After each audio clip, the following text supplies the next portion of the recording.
Yo, RX back with another breakdown of UFC London Aspinall vs. Tybora.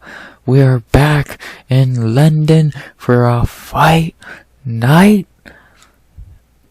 which usually means there's gonna be a good card, and this card definitely follows that rule.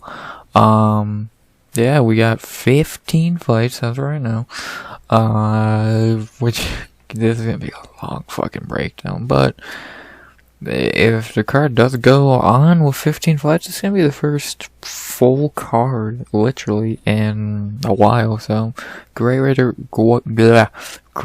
to return to London, since last time we were in London was a couple months ago for Leon Usman, 286, right? I believe so. So, yeah, and that is a really solid fight night. Second time in London this year, and it should be a fun night, man.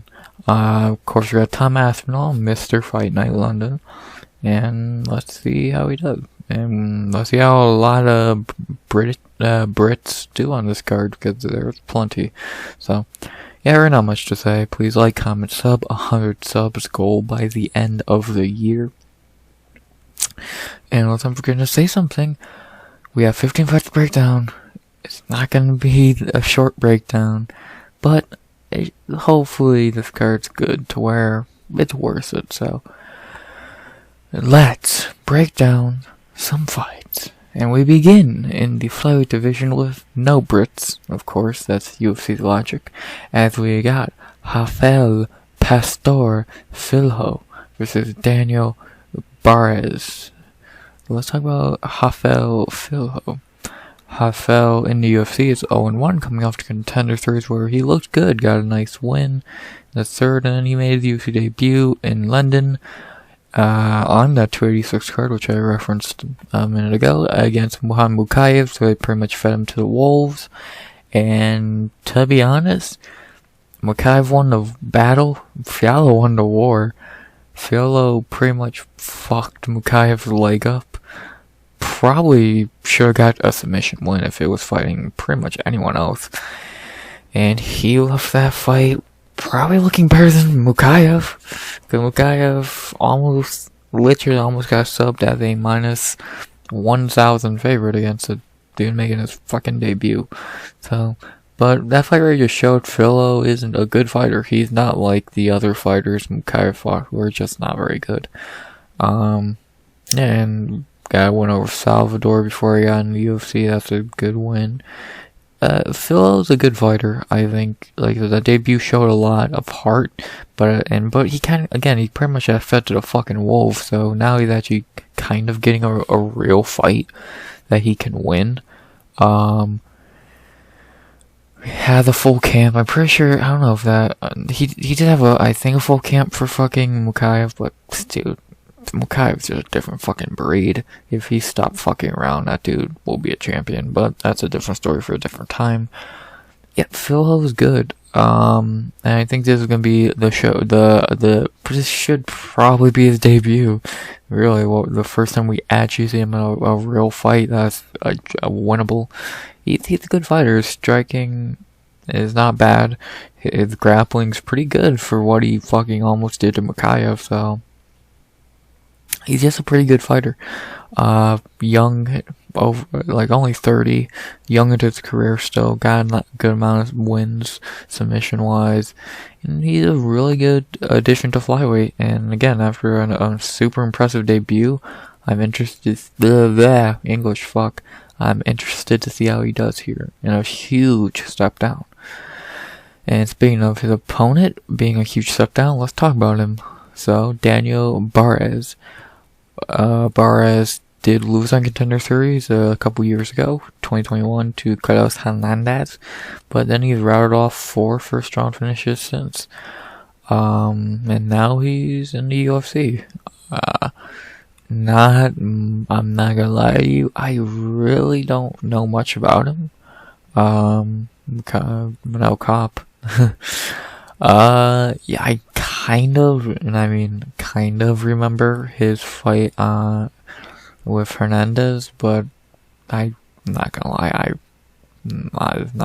it's definitely not jumping at me when it comes to memories of it, and yeah, maybe he's good. 4 first round finishes. Had a pretty tough debut. Not been beating that good of guys. Jesus. But yeah, maybe he could win this. Tough debut though. And 34 years old. Yeah, this dude's not going in here with the best odds. But, never know. Debut jitters could really kick his ass though. The betting odds for this fight have Filho minus 120 to plus 1. Well, pretty much a pick 'em, if anything. I don't really get that. I would have Filho probably minus 135, 140. He should win this from what I've seen of just what he did against Mukayev. He should win this. Barez, close fight of a guy who's not very good in Carlos Hernandez. Filho should win this fight from what I've seen. Good fighter, like I said. Promising prospect. Almost beat Mukayev. But you never know if these low level, I don't even call them these, I don't want to call them unproven either. These new guys, I guess, would be the best way to describe them. You really never know. You really never know. I can't speak for shit right now. Yeah, I'm gonna go Filho on this one. I think he should win this fight. Again, I think he should be a decent favorite like that. I like a minus 135 for him. And I think he's gonna take the win here. I don't think this is a giant step down from Mukayev, which logically you would think, oh, he's gonna get a win. And just he's good. So he actually won a contender series. So yeah, I'm gonna go Jafel Filho to get the win here, and I'm gonna say by first round submission. I think he finally gets that submission one he should have got, and let's see if he can get his first UFC win, as I think he should in this one. So to begin the night, I'm going Jafel Filho by first round submission. Really good way to start the night, and always good. It's always good to start the night with a decent fight, and now we go into a very underrated fight on this card that I think could really be pretty fun. I'm very excited to see this fight as we go into our second fight of the night between the special one Bruna Brasil versus Shauna Mama B Bannon. Jeez, generic shitty nickname. Interesting. Let's talk about Bruna Brazil. Bruna in the UFC is 0-1, coming off Contender Series. And on a Contender Series, she looked great debut. Great performance against Marc. One of the best performances of the 10 weeks. Definitely someone who stood out over the entire 10 weeks, and someone I was definitely excited to see in the UFC. After that, and then she made her debut not long after, about a good time after, but she pulled Denise Gomes, and she got Denise Gomes. Gomes just beat the shit out of her, like Gomes just did to Yasmin Hologui. So Denise Gomes ain't an easy debut for anyone, so it's kind of fucking hard to attack Bruna for that performance, even if it was a god-awful performance. But that's what Denise Gomes does, is it just runs through you, so. But that's enough about Denise Gomes, more about Bruna. Bruna has talent, really good kicks, but she fights very odd at times. It can be very stationary, it can be very, what fucking word do I want to use? It can be very, maybe too relaxed to an extent. She's very talented, I think. It's still very young, 29, very young to his career still. But she still has some, she's very green still. If she can knock out the flaws in her game, she can be a really good fighter, I think. But she has some work to do before she gets to that level, so maybe this fight will be her showcase, but I don't know. I really don't know. To talk about her opponent, Shauna Bannon, if I'm saying that right, is it Bannon? I'm gonna say Bannon because I'm stupid American. I don't know. Shauna, making her UFC debut. Very interested in her debut. 5-0 KOs. Decisions come from Invicta. Had a fight in Invicta not long ago. Okay. Interesting. I've heard a couple good things about Shauna. She's a lot like Bruna. Good kicks from what I've heard. Good striker. I guess she's part of this new Irish takeover, I guess, for Ian Gary. They just signed a couple more people over last couple weeks, so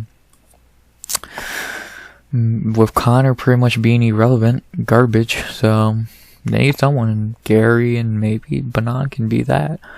Shauna, very young, 29 also. I'm grasping at straws for shit to say, because fighting style pretty much not far from Bruna, and I've never seen her fight day in my fighting life until Saturday afternoon. So this is gonna be an interesting fight. I'm very excited for this fight. I think this is one of the better fights on the prelims. Gonna be a fun fight. I don't see it hitting the ground. If it does, who would would have? Probably Bruna would have the advantage, but I think it's probably gonna be a kickboxing match for most of the fight. And who do I think is gonna win? Well, the betting I think Bruna Brazil is gonna win this kickboxing match, and I really don't see it. I think it just should be a pick'em fight. Bruna coming off a terrible debut. Shauna, we really don't know how good she is yet. Let's see how she does in UFC. Has beat really no one outside of the UFC. Like, can you really name any of these people? Even if you fucking know MMA pretty well? Probably not. So I am very interested in this fight. A good prospect's gonna get a nice win here, and which prospect do I think's gonna get the win? I'm gonna go Mama B Bannon. I think she could be a very interesting add to the UFC. It's part of this Irish takeover or re-takeover, and Bruna, it's hard to trust her after that debut. Not again, like listen, Denise Gomes ain't no bad thing, but it's like after such a bad fight, especially she took a lot of damage. Can you really trust her, and how is she mentally going into this? After I think I just feel more confident going Bannon. That 5-0 record's very shiny. Just I'm gonna go Bannon. I think she can win this. I think she can be better on the feet. The size is she actually has a pretty decent reach advantage, which is good to see. Height's pretty much the same. These are two very decently sized strawweights, so I'm very interested in this fight, and I'm gonna go for the underdog here in Shauna Bannon to get the win here, her UFC debut. So not very much more to say. Bannon by decision. Very interested in that fight. Good fight.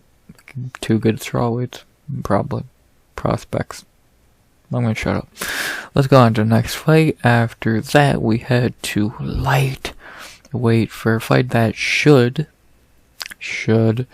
be a brawl, but you never know.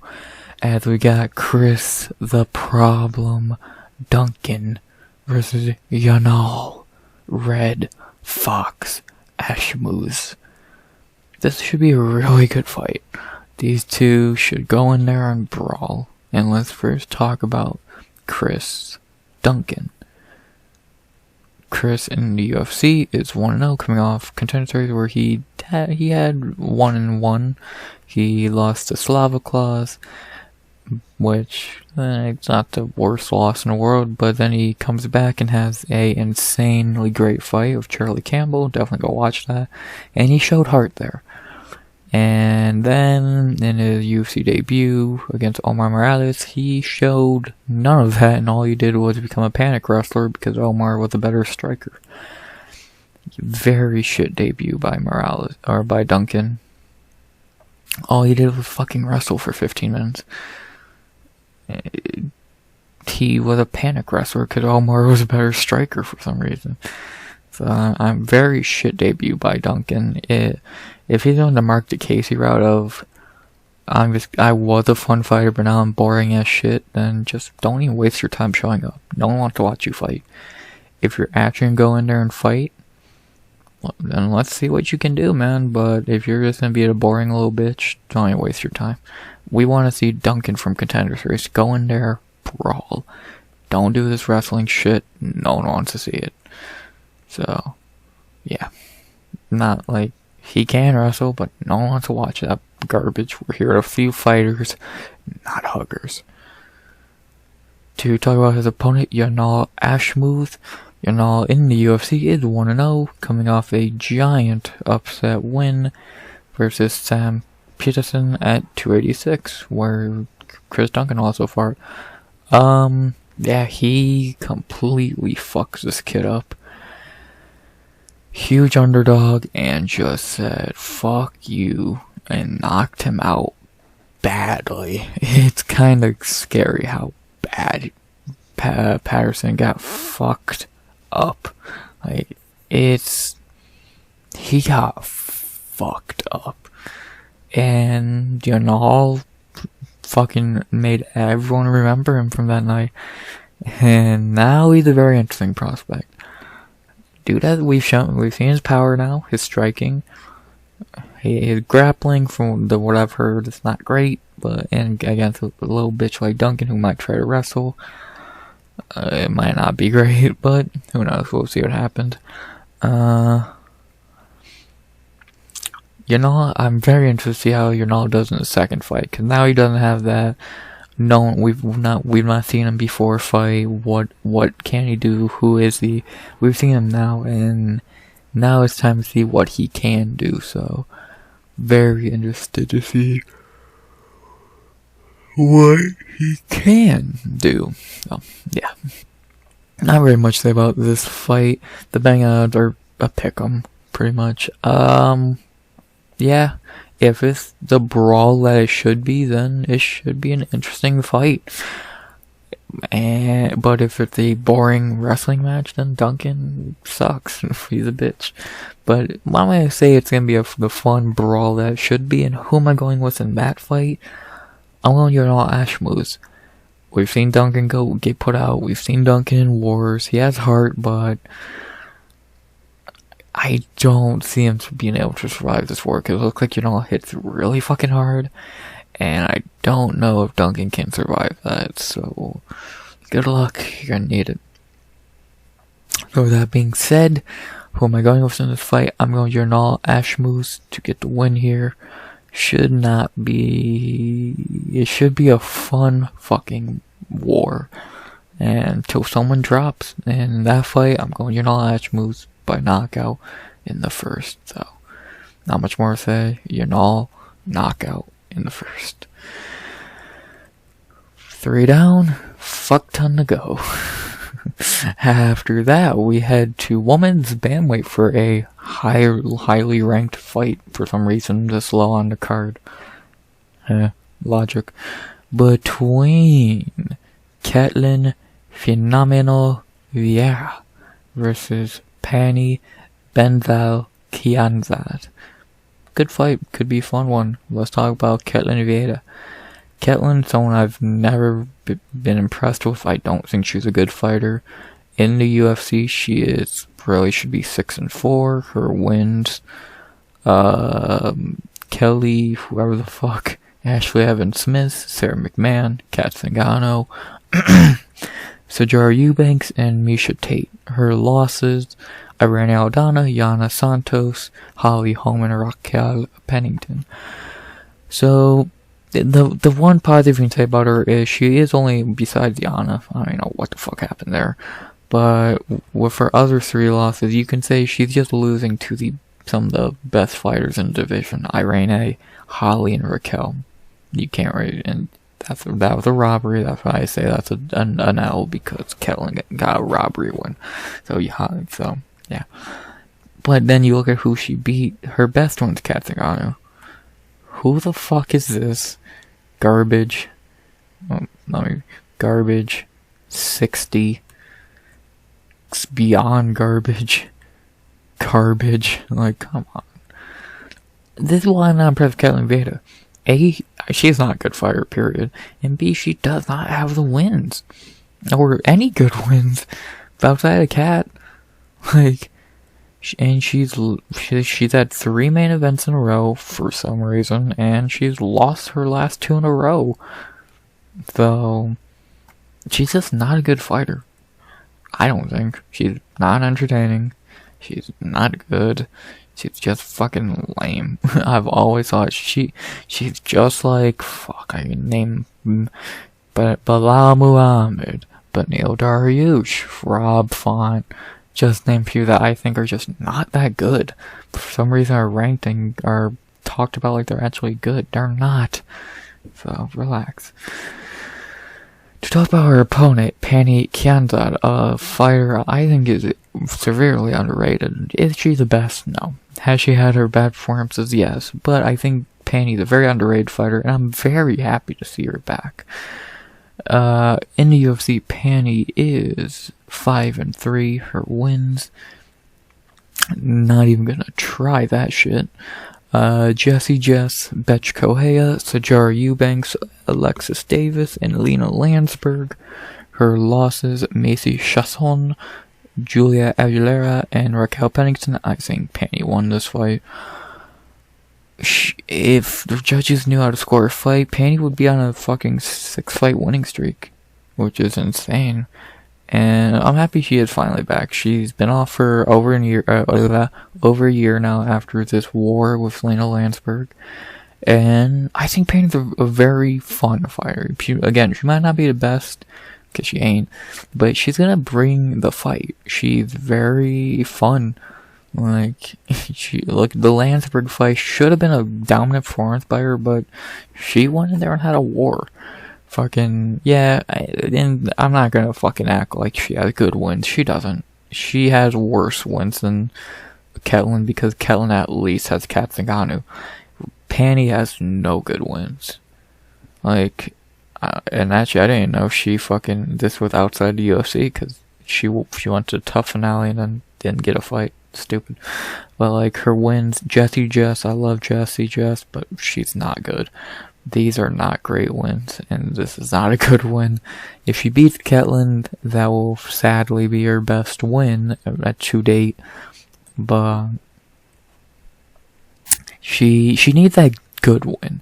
Raquel should have been that good win, because she should have won that fight, but that's not here nor there. I think Pannie's a fun fighter. She's good on the feet. She's decent on the ground. I think she's gonna bring Ketlen a fight, and a way better fight than these stupid betting odds suggest. So, yeah. The betting odds for this fight have Ketlen Vieira -200 to +160. That's stupid. Ketlen should maybe be -120-25 to +110. She should be a little favorite, but dude, she's not very better than Pannie. On the feet, Ketlen has power, but Pannie's just a dog. On the ground, Ketlen might have strengths, but Pannie's just a dog. Gas tank, Pannie's better. Fucking wars, like, Pannie can go to war, Ketlen can't. So, I think Ketlen's just not good. And if this fight goes how it should, these 14% are gonna look right. Oh, not look right, look smart, and the right person's gonna win. So, who am I going with? Fuck! English. Who Who am I going with in this fight? I am gonna go Pannie Kianzad to get the win here. I think she's severely underrated, and I think Ketlen Vieira is severely overrated. She's not good. So, Pannie Kianzad by decision. Can't wait to hear people cry robbery when Pannie wins a decision. Just like they did with Raquel. Even though Raquel clearly won that fight, so shut the fuck up. Let's go on to our next fight. After that, we head to middleweight for a fight that should be very, very fun. As we got Bryan, Bam Bam, Barberena versus Makhmud, Muradov. This should be a fun fight. Let's talk about Bam Bam Barberena moving up to 185 for the first time ever, I believe. If not ever, first time in a while. Bryan in the UFC is 9-8. Not really gonna go in depth on Bryan Barberena. I'll talk about his last 5 fights. Beat Darion Weeks, as he should. Great fight with Matt Brown that he probably should have lost. War with Robbie Lawler. Got destroyed by RDA. Got destroyed by Gunnar Nelson. So he's winning fights he should, like Weeks and Lawler. Brown was just a really entertaining fight. And then guys like RDA and Gunnar Nelson just showed him there's levels to this. But if you go far back, he's been in there with some really good fighters. Colby, Luke, he was the guy to stop the Sage Northcutt hype dead in his fucking tracks. Like, Bryan Barberena's been around a while, but he's definitely his fucking time has passed now. Like, losing 2 in a row, now moving up to 185. Yeah, his time is starting to pass. He is, 34? Like, he's just like what Lawler, Brown, Court McGee, they're just old dudes who can still go in there and brawl. They're not that good, but they can just brawl. The bad thing with Barberena, I think moving up is a terrible idea for a dude who's been knocked out a good amount of times, who's been hurt a good amount of times. I really don't think moving up's the greatest idea, but maybe it is. I don't know. Maybe it is, but for how he fights and the damage he's already taken, I don't know if moving up is the best idea. Well, yeah. To talk about his opponent, Makhmud Muradov. Makhmud, 3-2 in the UFC. His wins, Jericho, Trevor Smith, who the fuck, and Andrew Sanchez. His losses, GM3 and Caio Borrello. Makhmud was the hot shit for a minute, but then he lost to GM3 somehow. And then he lost to Caio in a fight I swear no one on earth actually remembers. So Caio, now that I'm actually remembering his fights more, I'm starting to remember him more. Yeah, his gas tank's shit. He gassed in GM3 and lost as a giant favorite. Makhmud is good, but his gas tank ain't, from what I remember. He's just not that great of a fighter for 15 minutes. He can go, and he does have talent, but I don't think he's going to be this hyped up guy people were hyping him up to be for a while. Like, he's not a bad fighter, but losing GM3 is just a giant. That's just a giant. Like, Caio's beyond understandable. I don't even remember that fight. But GM3 is just like, really, dude? You lost to that joke of a fighter? Shaking my head, man. Shaking my fucking head. The betting odds for this fight have Makhmud Muradov minus 280 to plus 230. I would move Muradov down to maybe minus 190. He should win, but Bryan Barberena is a hard dude to count out, especially since Makhmud gasses. Bryan Barberena does gas, but he does not give up. That dude just fucking fights. Yeah, Bam ain't going into no new territory. If it's a war, which is a fight he wants, good luck beating him, because you're going into his fucking realm, and I don't think you really want to fight Bryan Barberena in a war. So if Muradov really wants to win this, he needs to make it a MMA fight, not a brawl, and I think he can do that. He should win this fight. For being honest with ourselves, he should win this fight. It's not that tough of a fight. Barberena's just a dog. He's not skilled, really. So, should not be a hard fight for Muradov, to be honest. So, yeah, I'm going Makhmud Muradov to get the win here, and I'm going to go by second round knockout. I think he's going to be out. Bryan Barberena moving up to middleweight. This is his first time ever going up to middleweight, honestly, because I can't imagine him. Like, I don't even know who he would have fought at. Yeah, no, this is 100% his first time at middleweight, so that's interesting. Yeah, I think Muradov's going to get the win here. Could he just get fucking beat by Barberena's toughness? Yes, but I don't think he will, so I'm going Makhmud Muradov by knockout in a second. Should be able to crack a chin that's been cracked many times by now. So, yeah, Muradov by knockout in a second. After that, we go to some low-level heavyweight for a pretty weird fight between Mick Parkin versus Jamal the Stormtrooper Pogues. Let's talk about the good fighter in this fight, maybe. Mick Parkin. Mick coming off Contender Series, making his UFC debut in London. Good for him. On Contender Series, he looked really good from what I remember. A knockout under 2 minutes is gonna get you a contract, and yeah, Mick got that contract. I believe Mick trains with guys like Aspinall, so training with good guys always helps, especially Aspinall, who's fighting on the card. That'll give him some motivation, I guess. And debuting in London, that's good. Yeah, maybe he's good. If you can't beat Jamal Pogues, you ain't good. So, yeah, at least we're gonna learn real quick if he's good or not. So, yeah, maybe he's good.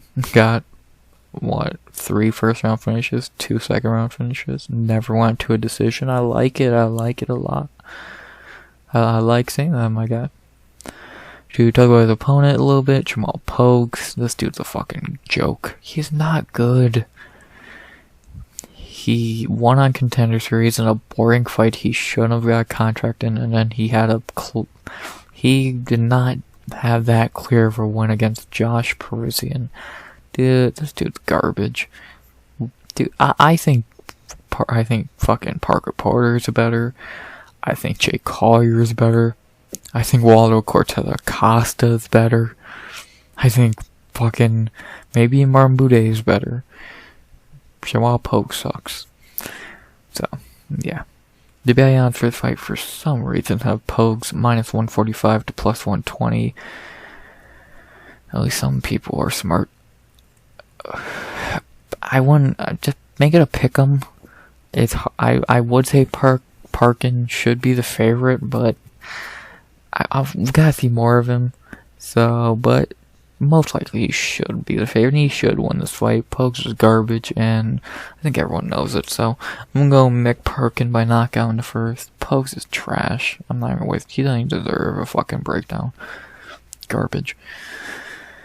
Parkin by knockout in the first. After that, we go to a real fight, and a fight I'm very excited for, because I'm excited for another return. As we got Marc, the Bone Crusher, Diakiese, versus Joel El Fenomeno Alvarez. Let's talk about Marc, the never crushed a bone, Diakiese. I didn't know to bone crush you had to cuddle, dude. Marc in the UFC is 7-6. His main wins, that knockout against this dude, Packalin. He beat Lando, Joe Duffy, hugged Damir and Slava Claus for 15 minutes. But then in his losses, he's just lost to guys who are way better than him. Diakiese like Chris Duncan. Either shut up and fight, or don't show up at all. Like, if you're just gonna cuddle a dude, don't fight. No one wants to, like, that. He did his 2 wins against Slava and Damir. All he did was hug him for 15 minutes. No one wants to see that shit. Michael Johnson slapped the shit out of him and fucking stopped that shit in its tracks, thankfully. But he's gonna go in here with the same game plan. I just want to wrestle, and no one wants to see that shit. So, go in there and actually fight, you fucking pussy. To talk about his opponent, Joel Alvarez. Joel in the UFC is 4-2. His wins, that guy, Joe Duffy, Alexander Yakovlev, who the fuck, and Thiago Moises. His 2 losses, Damir Ismagulov and Arman Sarukian. I'm happy Joel's back. I think he's a very good fighter, very underrated fighter, very much like Pannie Kianzad, and he's been off for a year. Pretty good reason. Arman Sarukian literally tried to murder this man. One of the most bloody fights you'll ever fucking see. And yeah, he literally tried to murder this fucking guy. But, like, if Diakiese is going in this fight saying that and thinking, oh, I can just wrestle him, that's Arman Sarukian. Marc Diakiese would get thrown around by Arman Sarukian like it's not even funny. Arman's the top 3 best lightweight in the world. So, if that's his game plan, you're stupid. And then if you look at Joel's other fights, dude is really good. I think he's a very underrated fighter. He is a weight bully. Like, I won't lie to you in that regard. He is a weight bully. He is 6'3", fighting at fucking lightweight. And I say fighting at lightweight, he doesn't even make weight for lightweight, to be honest. 150, did he even make it for Arman? Has he ever fucking made it? Jesus. No, he actually did make it for Sarukian, so that's good. Maybe, I hope he actually makes weight this fucking fight. Because if he does, I'm very interested to see how he does in this fight. It should be a good fight. Good return fight for Joel. This is a pretty easy fight for dude Alvarez's level. Diakiese sucks, and Joel should be able to just pick him apart, to be honest. On the feet, Alvarez is better. On the ground, Alvarez is better. Should not be the hardest night in the office for Joel Alvarez, so... And yeah, I'm not very much to say. The betting odds agree with me. Joel Alvarez minus 155 to plus 130. I think that's reasonable, especially coming off such a long layoff and beating. He's been off for like a year and a half now. So it's good to see him back, and I'm happy he's getting this pretty easy return fight. So yeah, I'm going Joel Alvarez to get the win here. He should just destroy Diakiese, and I'm going to say submission in the first. Diakiese's going to shoot it on a sloppy takedown, get his neck taken, or an arm taken, then gonna tap. So Joel Alvarez by submission in the first, Diakiese the joke. After that, we had to welterweight for a pretty shitty fight that definitely should not be this high on the card, but UFC. As we got Danny Hot Chocolate Roberts versus Jonny the Sluggernaut Parsons. No betting odds. Great. Let's talk about Danny Roberts. Danny in the UFC is 7-6. His wins, Amiv in a robbery. His losses, Mike Perry, Michelle Pereira, Francisco Tranolo, Jack Della Maddalena. long story short, on Danny Roberts, he has no fucking chin. Like, if he gets touched, he's gonna fucking go down. He's 36 years old, and he's just not really good. I've never thought much of Danny Roberts. I've always thought he's a pretty whatever fighter. Like, a me fight with a robbery. Trinaldo kicked the shit out of him. Jackdaw Maddalena kicked the shit out of him. So, he's just not a good fighter. He can strike, kind of, but besides that, he has everything working against him. So, he's just not very good, man. Not very good. Do we talk about his opponent, Jonny Parsons? About talking about him. I remember he won on Contender Series. Why did he get signed off a fucking decision against a dude doing roids? Yeah, this dipshit just popped in PFL, so good for you. You know, why did this guy get signed? Did I miss something? I'm confused. But from what I remember, he's good striker. He can strike, kind of. Why the fuck is this fight over Alvarez, Kianzad?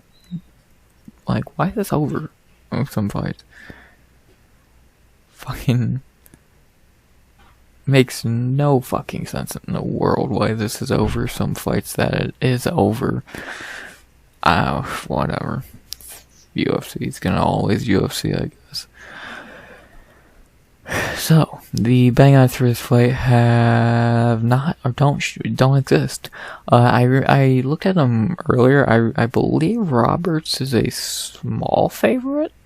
I'm trying to, what I would guess. Like, I would guess Danny Roberts is probably like minus 140 or some shit, which I guess makes sense. I would probably have this a pick'em. Because you have a dude who has no chin versus a dude who's been off for 2 years almost, and fucking coming off a split against a dude on roids. So, and it's a short welterweight at 5'9". So, I'm confused, but whatever.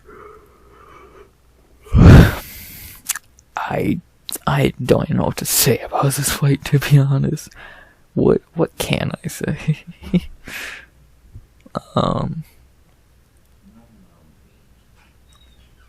I guess I'm gonna go Jonny Parsons. I trust him more than Danny Roberts. Yeah, I'm gonna go Jonny Parsons by knockout in the first. I trust him more. Excuse me, thank you. Bless me, whatever. Yeah, I'm going Jonny Parsons by knockout in the first. Not much to say. I don't even know what the fuck to expect from that fight, so, yeah. And to end the prelims, we have a pretty good fight at bantamweight between Dangerous Davey Grant versus Daniel Sanquera Marcos. Let's talk about Davey Grant. Old man Grant finally getting his UFC London appearance. Davey in the UFC is 6-5. I'll talk about his last 6 fights. He's had his ups and downs. Martin Day, that nice knockout, and Johnson Martinez, that's aging really well. Then Cheeto beat the shit out of him. Giannis was a fun fight. But then he got back on track beating Smoke on the Sunsao, even though he kind of was losing both fights, and he only got this because the ref fucked over Sunsao and put Grant back standing. Yeah, Grant's really looking bad in his last 2 fights. Like, Louis Smolka he should have knocked out in the first, and Sunsao he should have knocked out in the fucking... He probably should have got out there pretty quickly, so he should not had to rely on a finish late to get a win against Rafael Sunsao 2023. But whatever. He is 37 years old. And it is showing. Like, he's still a good fighter, but he is definitely slowing down. I think that Cheeto fight took a lot out of him, because that was a brutal fight. But then he had 3 fights since, but they're definitely being more spaced out. But now he's actually fighting again pretty quickly, so maybe that's good or bad. I'm not really sure. But Davey's a good fighter. His striking is just all or nothing. Very just, if I hit you, you're gonna go down. If not, well, fuck. Davey's still a pretty good fighter. To talk about his opponent, Daniel Marcos. Daniel getting a giant jump up in competition. This is only his second UFC fight coming off Contender Series and his UFC debut. On the UFC debut against Simon Oliveira to begin the year, he looked great. Beat a dude in Oliveira who sucks and looked really good. Got to finish as an underdog. Showed a lot of potential, and now he's in his second UFC fight, fighting Davey Grant in London. So, huge steps for Marcos, and I guess that shows UFC sees something in the kid, and I get why. Marcos is a good fighter. Like, from what I've seen, he's a really talented fighter, very good prospect, 30 years old, very young still, shiny record. Peru, place that really doesn't have much when it comes to fighters. Smart, good booking, great fight here. Yeah, Davey Grant's a perfect fight for a guy like Marcos who you want to test. Grant's a gatekeeper, not even ranked. That's how good bantamweight is. And this fight will answer a lot of questions about Marcos. How good is he actually? This is gonna be a really interesting fight. It's gonna either be a vet showing levels to the prospect, or the prospect showing he's legit. The betting odds for this fight are pretty much a pick'em. I agree, this should be a pick'em fight. Do you trust Davey Grant, who's been pretty bad in his last 2 fights, and is 36 years old, or do you trust the guy who is younger, looked better in the last fight, but it's very inexperienced compared to Davey Grant, and going into enemy territory on the featured prelim, no less, of a big card? This is an interesting fight. You could really go either way with your pick here, and I don't think you could really have a bad pick, but who am I gonna pick? I'm leaning Marcos. Grant's looked bad in his last 2 fights. Couldn't a moment get to him? Is he gonna have to rely on a late finish again, which I don't think he's gonna be able to get against a dude like Marcos. I just feel like Marcos is a better, could be able to just be a better fighter for 15 minutes and get the win here. I think he can get the win here. So, and this ain't his first fight in enemy territory, because he fought Simon Oliveira in Brazil. So, second fight in enemy territory, very Blake Builder like. So let's see how he does. I think he's gonna be able to be another villain that wins. So I'm going Daniel Marcos by decision. Yeah, I'm gonna go decision. Davey's a tough dude to finish, so yeah, Daniel Marcos by decision. That's the prelims. Already 48 minutes in and just finished the prelims. But that's how long and good the prelims are. Good opening fight, great fight here, banger here, could be good, should be good, shit. Could be good if the right guy wins. I don't even know what to think of this fight, and this is a great way to end the prelims. I'm excited for this prelims, and we still got 6th fight main card, which could be really good. So, I love talking about it. We're going into 50 minutes.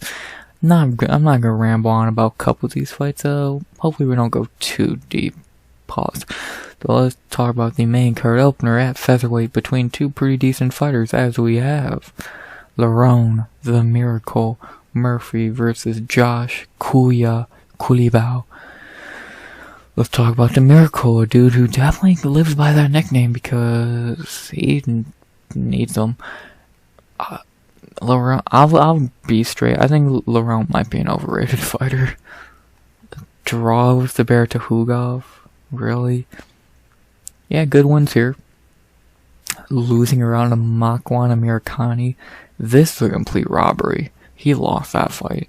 So, really, he very for as hyped up as he is and how much talent he does seem to have, he's not showing it. These are two good wins. This ain't, especially losing round 1, and this, he lost this fight. So, he really needs to wake the fuck up and show this talent that he has, because to be honest, I'm not really seeing it lately. Like, I do think the dude is good, but especially at 145, you gotta be better than what he has been so far in his last couple fights. He has no chance against a dude like Evloev or Bryce Mitchell or fucking Alex Caceres with how he's been looking lately. Fuck, he lost to Gabriel Santos. So, like, Lerone's a talented fighter. His ground game's still questionable, but so, whatever. He really needs a good performance here, because if he can't get it on his birthday, no less, happy birthday, he is going to be a really bad look. Even if he wins, he looks kind of underwhelming, it's going to be a really bad look. So,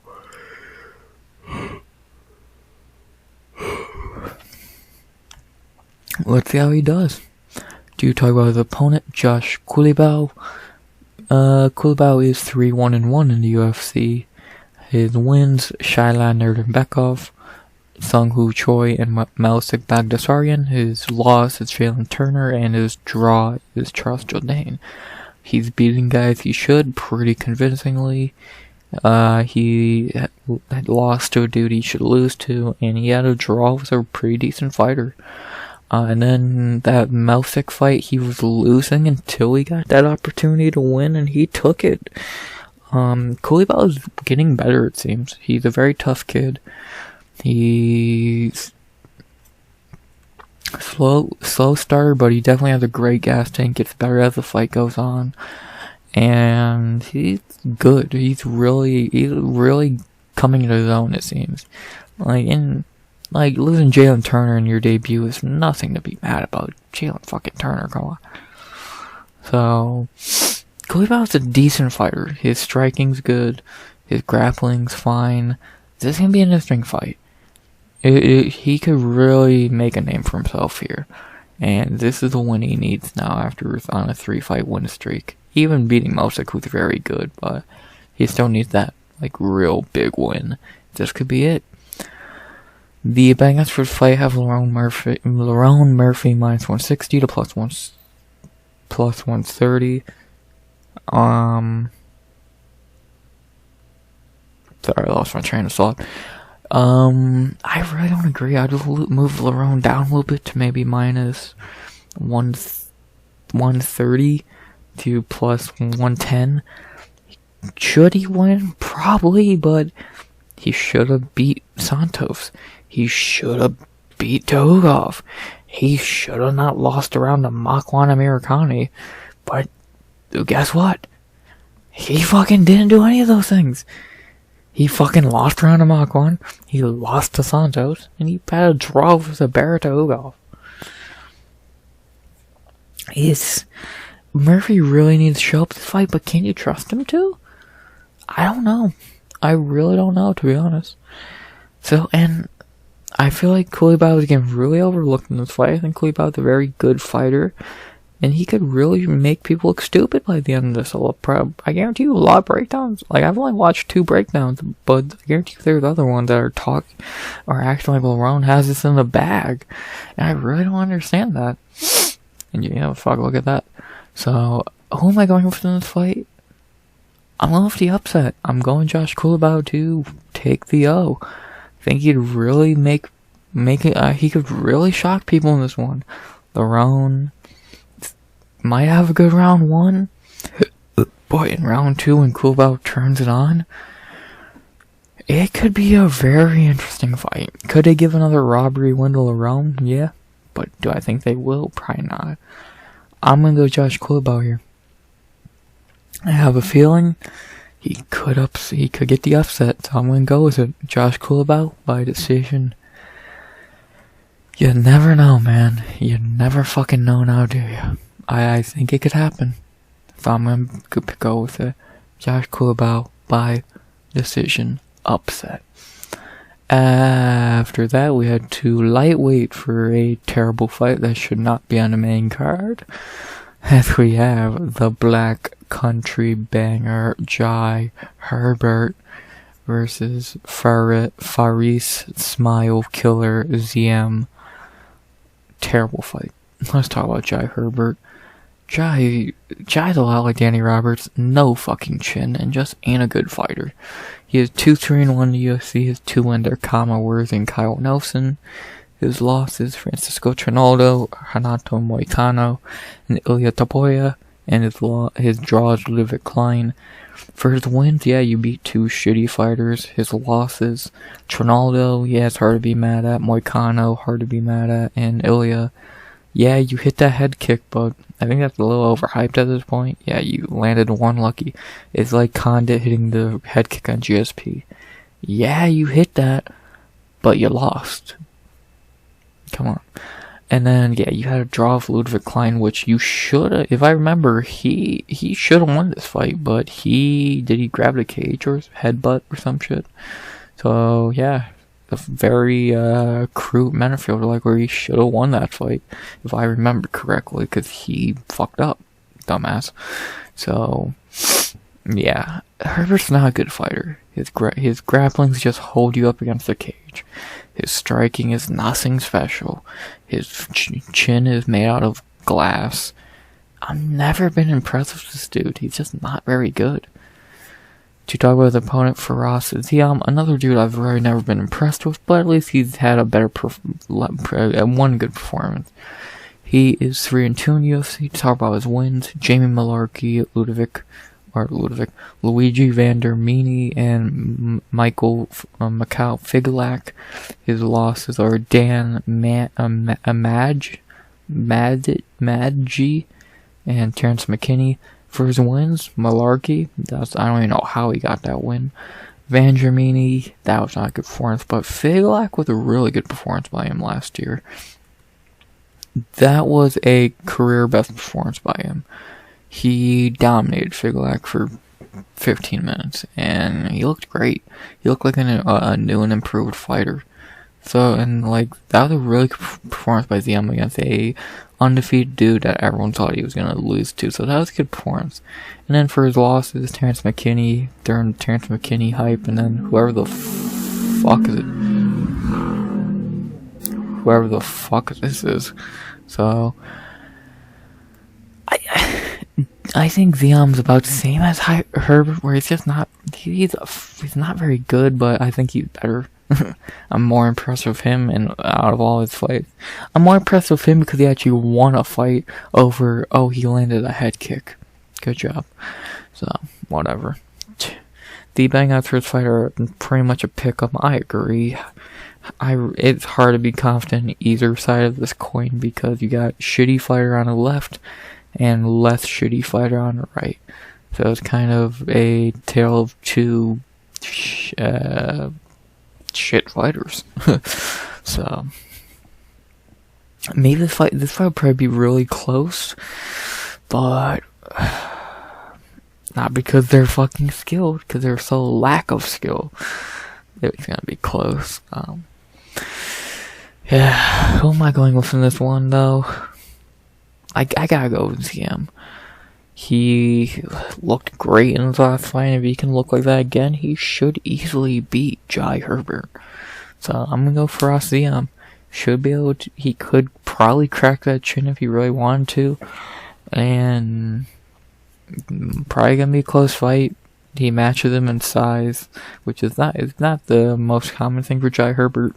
Jai is a very fucking tall lightweight. So yeah, I'm gonna go ZM.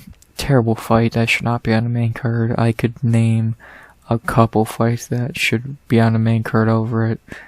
I would rather have this on this on the fucking main card over it, but whatever. By decision.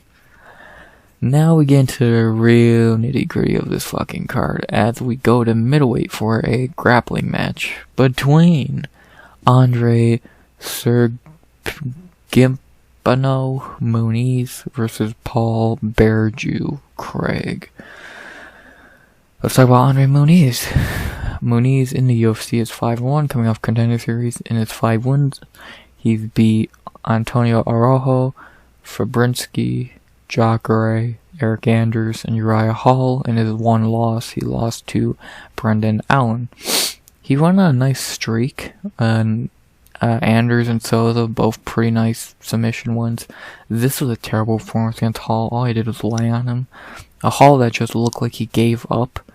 But, and then against Brendan Allen, he got cooked everywhere.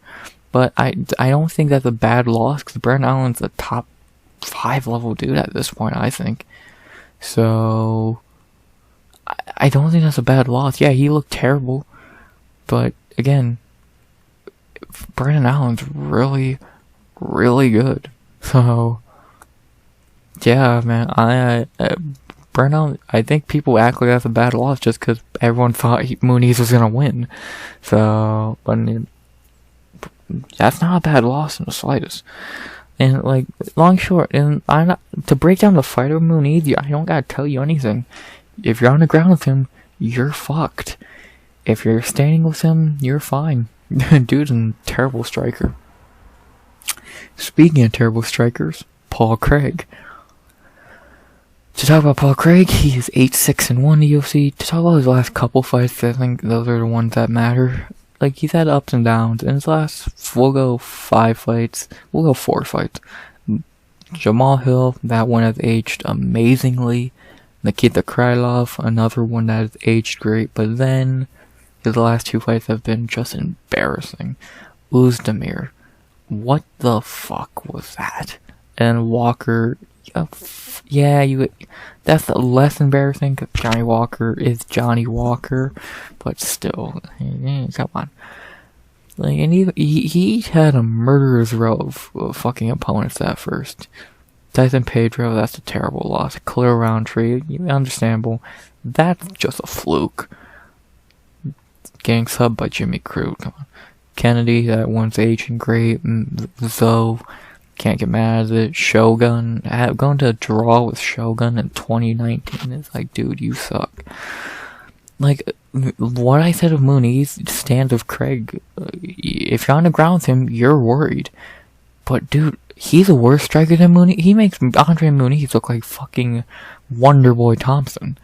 Like, Paul Craig is a god-awful striker. Like, when we all sit there and watch fight and say, we could strike better than that. I think most of us probably could fight better than Paul Craig on the feet. This dude's a terrible striker. It's kind of embarrassing how shit he is at striking, to be honest. It's like, dude, you gotta learn more than fucking wrestling, my guy. What the fuck do you train? It's very fucking embarrassing that that's all he knows how to do. So, yeah. And also, I forgot I meant Paul Craig is making a middleweight cut from 205 to middleweight. That could go wrong. He's a pretty big dude as is, so I don't know if he really should be making this cut to fucking middleweight, but maybe it can help him. I don't know. So, yeah, not very much more to say about this fight. The betting odds have Andre Muniz minus 190 to plus 160. It makes sense. Yeah, it definitely makes sense. I trust Muniz more. The one worry I got about this is the size, decent size, height disadvantage, but I don't think that's much to worry about for Andre Muniz. And I think Muniz should get the win here. Craig making the cut down, being worse on the... If it is a striking match, as some people have thought it would be, Muniz is going to win. And if it's on the ground, Muniz will probably win. All you got to worry about with Craig is he throws up that submission. You get caught. But if you are expecting that, and you don't get caught by it, you're going to beat Paul Craig. So, I don't know. Not very much more to it. Who am I going with in this fight? Like I said, I'm going Andre Muniz, and I think it's going to actually sub Paul Craig. So, I'm going to go with Andre Muniz by submission in the second. I think Craig's gonna fucking feel that weight cut really hurt him later in the fight in the second. Muniz is gonna get him, maybe a rear naked choke, armbar, whatever the fuck, and I think Muniz is gonna get back on track. So I'm going Andre Muniz by submission in the second. 3 left. And this one I'm actually very excited for, as we have a featherweight banger between Nathaniel the Prospect Wood versus Andre Touchy Feely. Banger, banger, banger. Let's talk about Nath Wood. Wood in the UFC is 6-2. I'll talk about it since he's came back, because these fights really don't mean shit. He's looked good in his first 2 fights back, destroying Charles Rosa and then pretty much picking apart Charles Jourdain. He's looked really fucking good. And he's looking like a good, pun intended, prospect. He's just ripping through. He destroyed Charles Rosa, as you should. And he pretty much took Charles Jourdain to school. And he's looking better than ever. He moved up to featherweight, and he's looking great. Like, he had some success at 135, but losing to guys like John Dodson and this stupid fuck is like, come on, not great. But Castaneda, that's a really good win. So even at 35 he's doing good, but 45 is his weight class, and it's already shown. He's a decent wrestler, he has good striking, he's just a pretty all-around well fighter. And I think this is a really good test for him, a good step up against a tough dude like Touchy Feely. To talk about Touchy Feely, he's one of those guys whose record does not show how good he is. Andre Feely's a really good fighter. It might not seem like it, but he is really fucking good. And if you really, he has a lot of wins, but if you really look at his losses, Max Holloway, how did you get subbed by Max Holloway? Yair Rodriguez, Calvin Kattar, Michael Johnson, Sadiq Youssef, Bryce Mitchell, Joe Anderson Brito. Are you gonna complain about any of those losses? Maybe MJ is the only one you can complain about besides that. Dude, Yair, Kattar, and Holloway, Youssef, Mitchell, and Brito. Oh, come on. And then he had good wins. Fucking, let's see, I think. Yeah, like I said, he had the best one you could ever get, Artem Lobov, the GOAT. Dennis Bermudez, Charles Jourdain, Bill Algeo. He beat Pineda. That's not a good win, but he did beat Pineda pretty much. Feely's a really good fighter. Just he can't string it together, and I wish he could, because again, he is a very talented fighter, but he just keeps hitting these fucking roadblocks. He should, like, Brito clipped him. Mitchell and Youssef are just better. Like, he can, but the good thing to see with his record, he's beating these guys you've never fucking heard of. He's beating fucking this motherfucker, or this motherfucker. But what do you really expect him to do against Max Holloway, Yair Rodriguez, Calvin Kattar? He fucking take those fights is crazy, let alone to fucking win them. Come on. I think Feely's a great fighter, but if he was in a weaker weight class, he could be a top 15 dude, just especially at 45 right now. He can't be that top dude with how inconsistent he is at being the fighter he could be. So I like Feely. I would love to see him get a win here, but do I really trust him? No. The betting odds for the fight, I have Nathaniel Wood minus 200 to plus 160. I pretty much agree. If you really think about it, on the feet, Feely might be better a little bit, but it's close. And then on the ground, it's Wood easily. Again, but like I said before, do you trust Andre Fili? No. He's good, but this just screams a fight he should lose. In the next breakdown, one of the fights, it just sounds right for me to say his losses: Joe Anderson Brito, fucking Calvin Kattar, Nathaniel Wood. That just sounds right. He's losing to those really good fighters. I think Wood's a very talented fighter, and I think Wood will be able to just be the better fighter, like Sadiq Youssef, like Bryce Mitchell, like I wouldn't say Brito because that was a fucking 49-second knockout, but like those guys. So I'm going to Nathaniel Wood in this one. I think he should be able to get the win here. Wrestling probably might not be entertaining, but I think this screams fight of the night banger if they stay on the feet. So I'm very excited for this fight, and I'm gonna go Nathaniel Wood by decision.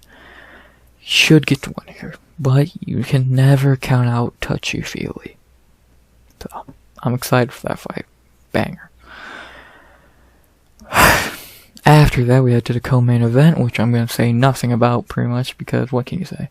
My McCann's going to get a first-round knockout, if the fight even happens, because how the fuck is Diakiese going to fight at 125? Alright, she ain't. She's going to miss weight, and either a fight's going to get cancelled, or Molly's going to literally fucking kill her. So yeah, lock of the night, Molly McCann knockout in the first. Same old shit like Carolina and Goldie. Nothing has changed. She just doesn't have Patty going on after her. Thank God. And now let's go into the main event of the evening before I fucking faint. As we have a heavyweight banger between Tom Aspinall versus Marcin Tybura. Let's talk about Tommy a little bit. I know a lot of people know Tommy, but it's still good to talk about him. Been a while. Tommy in the UFC is really 5-0-1. This is not a loss. This is a no contest. Blowing out your knee is not a fucking win for the other guy. Tommy in the UFC has been great. 5 wins and looked flawless in pretty much all of them. Destroyed Collier, destroyed Badeau, destroyed Arlovsky, destroyed Spivak, destroyed Volkov. Dude's just fucking great. Him, Jailton Almeida, and Sergey Pavlovich are the future of heavyweight. The only thing I worry about with this fight with Tom Aspinall is he still the same fighter? Rust, he's gonna knock off. But is he the same fighter? Destroying his knee like he did, especially for a heavyweight dude, is scary. So I hope he can still be the fighter we saw before, because if he can be, he's a champion level dude. But if he's not, that's sad and scary. So I really hope he's still the same fighter he was, because it'd be a shame if we lost such great talent because he blew out his fucking knee in 15 seconds of a fight he would have won. So, yeah, that's another thing. This is definitely a loss. He would have won this fight against Garbage Blades. So I hope Tommy is still the same fighter he was. To talk about Marcin, there's very little to say. He's just cannon fodder here. He's a veteran. He's more experienced, and he's not a bad fighter even at 37. But let's be honest. He lost to Volkov. Like, he had his moment. He was on a nice 5-fight winning streak. Spivak, that one's aging great, just like Tom's. These are 3 shitty wins, and there's 4 shitty wins. But then he met Volkov, and Volkov just destroyed him.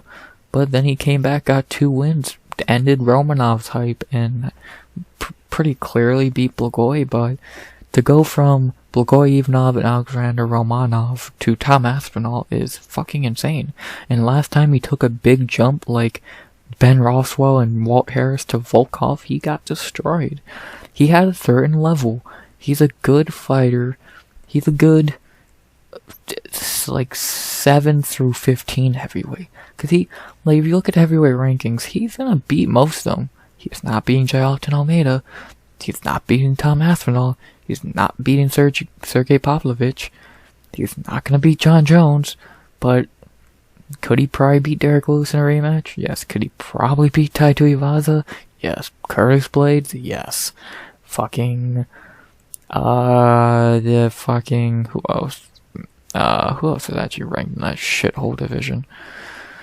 Fucking, Sorogan? Yes. Actually pretty easily, Sorogan. Jarzinho? Yes. So, like, Barez is a really talented fighter. Again, even at 37, he's still doing pretty good, and he's very slim now. He's slimmed down. I'll be shocked if he's gonna, with how slim he looked during fight week, dude's gonna come in at the lightest he's ever has, because he looks like a fucking light heavyweight, which could be smart. So, but overall, the betting odds pretty much show you the story. Tom Aspinall is gonna win. Minus 450, and I agree. This is just Tom, get back on your feet after this. We're gonna give you a top fight, because he deserves it. Tom's a great fighter, and I'm happy to see him back, and I'm happy, like, a part of me would have loved if they gave him Sorogan, or Tai Tuivasa, or something like that for his return, but Martin's a good test for anybody. And I think this is a good way to get him back in the flow of things. After he wins this, he can go fight probably the winner of maybe Gon Spivak or Volkov, or if Tai beats Volkov. Something along those lines. I don't know. Heavyweight's a clusterfuck after Jones retires, but that's a different story. To get this win, get back on track, and show that you're top 4 heavyweight. Tom Aspinall, Jailton Almeida, Sergey Pavlovich, John Jones. Those are the 4 best heavyweights in the world, and the best one is gonna retire after he beats Stipe. So it's gonna, for the next couple years, it's gonna be Tom Aspinall, Jailton Almeida, and Sergey Pavlovich fighting for that belt. So yeah, not very much more to say. I'm of course going Tom Aspinall to win this one, and I'm gonna go by submission in the second. I think they knocked the rust off in the first, go in there, and then be the first person to ever submit March and Tybura. So I'm going Tommy Aspinall by submission in the second. Welcome back, Tom. Boom! 15 fights, an hour 17 minutes. Done. To go over my picks one last time. Jafel Filho by submission in the first. Shauna Bannon by decision. Yanal Ashmouz by knockout in the first. Pannie Kianzad by decision. Makhmud Muradov by knockout in the second. Mick Parkin by knockout in the first. Joel Alvarez by submission in the first. Jonny Parsons by knockout in the first. Daniel Marcos by decision. Josh Culibao by decision. Faraz Ziam by decision. Andre Muniz by submission in the second. Nathaniel Wood by decision. Maya McCann, lock of the night, knockout in the first. And Tom Aspinall, submission in the second. We did it! 15 fights, and I'm shocked it wasn't 2 hours. But with all the debuts and all that shit on the prelims, and how some of these fights, I'm not going to talk about shit like this for too long. We were able to do this in a reasonable time, and I'm happy, so I hope you enjoyed the video. Oh, I'm scared for the recap of this fucking card, but I'm excited for this card. London cards are always great, especially fight nights. So, it's weird not having Patty, but it's also nice not having Patty. And we got 15 fights. And, like, to be honest, how many bad fights are on this card? 1, 2 possibly, 3 possibly. 3? At being generous. So, and the prelims have a bunch of gems if you really look for them. If you know what you're looking for. So, I think this is going to be really fun. The crowd's going to be on fire always. And I can't wait. So, you'll hear if I was loud. You'll hear me recap this long ass card Sunday 1 p.m. EST. And unless I'm forgetting to say something, I hope you enjoyed the video. Please like, comment, sub. 100 subs goal by the end of the year. And as always, RX. Fuck. Out. Oh, Pat, shut the fuck up.